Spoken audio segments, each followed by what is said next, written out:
Hello everyone, welcome back to my channel. We have already started Battles of India, which we have discussed in part 1 and part 2. In this video, we are going to discuss another 10 battles which had impact on our Indian history. Let's start with first battle, Battle of Vingavalli. King Amogavarsha. There were no wars during his ruling years for nearly 25 years. He became king in 814 AD after representative role of Karka Suvarna Varsha. More than war, he preferred the peace and friendship with enemies. Circumstances forced him to wage the war Vingavalli in 844 AD with the Chalukyan king of Vengi. This war took place between Vijayaditya, the Chalukyan king, and Amogavarsha, the Rashtrakuta king, at the place Vingavalli, where the war took place. In this war, Amogavarsha was victorious. Then Chalukyas became subordinate or feudatories to Rashtrakutas. Later, Vijayaditya supported Amogavarsha in other wars as well as in administration and maintained cordial relations with Rashtrakutas. This war changed relation between Rashtrakutas and Chalukyas of Vengi. Then we have Battle of Takkolam, which took place between 949 to 950 AD. Takkolam is a place that is located in Tamil Nadu region.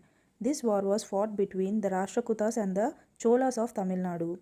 Rashtrakuta king Krishna III against Chola king Parantaka I.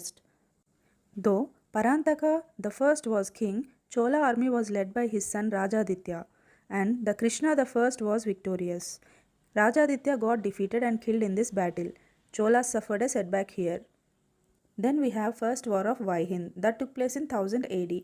Muhammad Ghazni has invaded India 17 times in a span of 1000 to 1026 AD for the sake of wealth. So during these 17 invasions, two important battles were fought by him.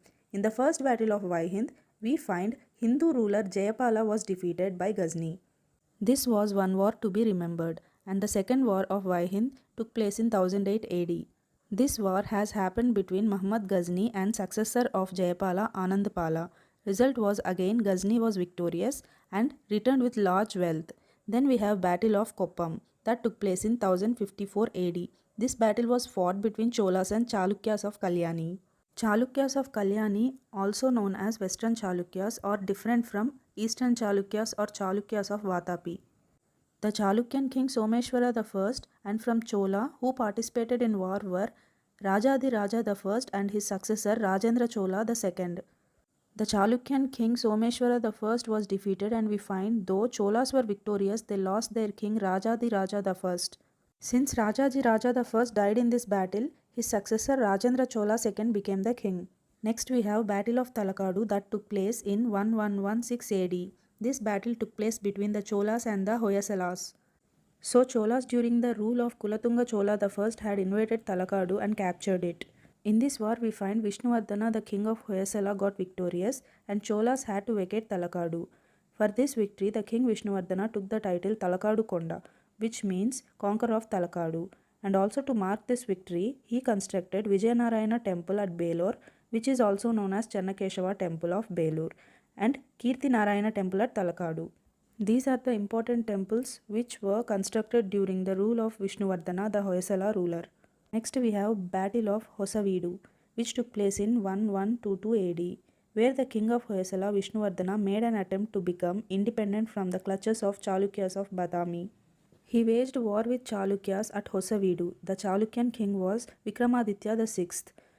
In this battle we find the Chalukyas were victorious. Vikramaditya VI and his subordinates both had suppressed the army of Hoysalas, and Vishnuvardhana had to surrender, and he continued to be subordinate to the Chalukyas of Badami.